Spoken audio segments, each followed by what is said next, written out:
வணக்கம். Com billing சாஃப்ட்வேரில் இருக்கிற பேக்கிங் யூனிட் கன்வர்ஷன் இந்த ஆப்ஷனை பற்றி பார்ப்போம். சில கடைகளில் ஒரு பொருளை மொத்தமாக வாங்கி அதை 1 கிலோ, 500 கிராம், 250 கிராம், 100 கிராம் இந்த மாதிரி பாக்கெட்டாக கன்வெர்ட் பண்ணி சேல் பண்ணுவாங்க. இந்த மாதிரி மொத்தமாக வாங்கின பொருளை தனித்தனி பாக்கெட்டாக கன்வெர்ட் பண்ணணும் அப்படிங்கிறதுக்கான ஆப்ஷன் தான் பேக்கிங் யூனிட் கன்வர்ஷன்.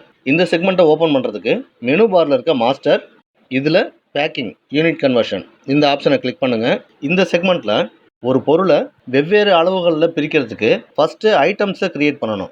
இந்த யூனிட் கன்வர்ஷனுக்காக ஐட்டமை எப்படி க்ரியேட் பண்ணலாம் அப்படிங்கிற வீடியோ நம்ம சேனல்லே இருக்குது. அந்த வீடியோக்கான லிங்க்கை டிஸ்கிரிப்ஷனில் கொடுத்துருக்கேன்.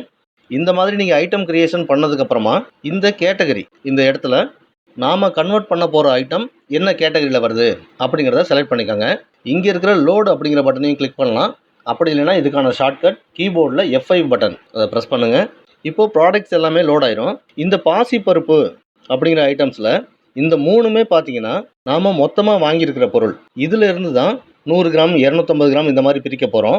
இப்போது இந்த மொத்தமாக இருக்கக்கூடிய 3 பொருட்களில் எது எதில் எவ்வளவு ஸ்டாக் இருக்குதுன்னு தெரிஞ்சால் தான் நம்ம அதுக்கேற்றாப்புல பிரிக்க முடியும். அதை தெரிஞ்சுக்கணும் அப்படிங்கிறதுக்காக மெனு பாரில் இருக்க ரிப்போர்ட்ஸ், ஸ்டாக் ஸ்டேட்மெண்ட் இதை கிளிக் பண்ணுறேன்.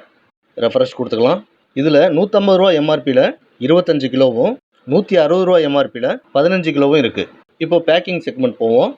ஒவ்வொரு முறையும் இந்த மாதிரி ரிப்போர்ட்ஸ் போயிட்டு ஸ்டாக்கை செக் பண்ணிகிட்டு இருக்க இந்த வேலையை குறைக்கிறதுக்காக புதுசாக வந்திருக்க அப்டேட்டில் இந்த பேக்கிங் செக்மெண்ட்லேயே ஸ்டாக்கை நாம் பார்க்குறதுக்காக இந்த ஸ்டாக் அப்படிங்கிற களத்தை கொடுத்துருக்காங்க. இப்போ இந்த இடத்துலையே ஒவ்வொரு பொருள்லையும் எவ்வளோ ஸ்டாக் இருக்குது அப்படிங்கிறத பார்த்துக்கலாம். இது மட்டும் இல்லாமல் லோட் ரீசன்ட் ஸ்டாக் ஒன்லி இந்த ஆப்ஷனும் கொடுத்துருக்காங்க. இதை டிக் பண்ணிவிட்டு லோடுங்கிற பட்டனை கிளிக் பண்ணுறப்ப நாம் ரீசெண்டாக எந்த ஸ்டாக்கை பர்ச்சேஸ் பண்ணோமோ அது மட்டும் ஷோ ஆகும். இப்போது பாசி பருப்பில் இந்த 160 ரூபா எம்ஆர்பியில் 15 கிலோ இருக்குது. இந்த பொருளில் ஒரு 10 கிலோவை மட்டும் வெளியில் எடுத்து டிஃபரெண்ட் யூனிட்ஸுக்கு கன்வெர்ட் பண்ணுவோம். 10 கிலோவை அதிலேருந்து எடுக்கிறோம் அப்படிங்கிறதுனால -10ன்னு கொடுக்குறேன். இப்போ 100 கிராம் பாக்கெட்டில் 20, 250 கிராம் பாக்கெட்டில் 12 நம்பர்ஸ், 500 கிராம் பாக்கெட்டில் 4 நம்பர்ஸ், 1 கிலோ பாக்கெட்டில் 3. இப்படி இந்த 10 கிலோவை ஃபுல்லாக கன்வெர்ட் பண்ணிட்டோம் அப்படின்னா இந்த இடத்துல 0 வந்துடும். இங்கே 0க்கு கொண்டு வந்தால் மட்டும்தான் சேவ் பண்ண முடியும். இப்போ சேவ் பண்ணுறதுக்கு முன்னாடி நாம் கன்வெர்ட் பண்ண ஐட்டம்ஸில் எவ்வளவு ஸ்டாக் இருக்குங்கிறத பார்த்துருவோம். இப்போ இந்த 4 ப்ராடக்ட்லையுமே 0 ஸ்டாக்காக தான் இருக்குது. இந்த ஐட்டமில் 15 கிலோ அப்படியே இருக்குது.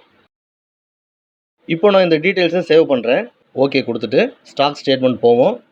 ரெஃப்ரெஷ் பண்ணுங்கள். ஏற்கனவே இருந்த 15 கிலோவில் 10 கிலோவை எடுத்துட்டோம். மீதி 5 கிலோ ஷோ ஆகும். இப்போ நம்ம பேக்கிங் செக்மெண்ட்டில் எப்படி நம்ம பிரிச்சிருந்தோமோ அந்தந்த அளவுக்கு ஒவ்வொரு ஐட்டம்லையும் ஸ்டாக் ஏறி இருக்கும். இந்த மெத்தட் மூலமாக நாம் மொத்தமாக வாங்குகிற பொருளை தனித்தனியாக பேக்கெட் போட்டுக்கலாம். இந்த பேக்கிங் செக்மெண்ட்டில் புதுசாக ஆட் பண்ணியிருக்கிற இந்த ஸ்டாக் அப்படிங்கிற ஆப்ஷனும் லோட் ரீசன்ட் ஸ்டாக் ஒன்லி இந்த ஆப்ஷனும் நியூ வெர்ஷனில் அப்டேட் பண்ணியிருக்காங்க. இந்த ஆப்ஷனை நீங்களும் பயன்படுத்தி பார்க்கணும் அப்படின்னா புது வெர்ஷனை அப்டேட் பண்ணிக்கோங்க. நம்ம சாஃப்ட்வேரில் அப்டேட்ஸ் எல்லாமே ஃப்ரீயாக தான் கொடுத்துக்கிட்டு இருக்காங்க. எதுவும் டவுட்ஸ் இருந்ததுன்னா கால் பண்ணுங்கள். நன்றி, வணக்கம்.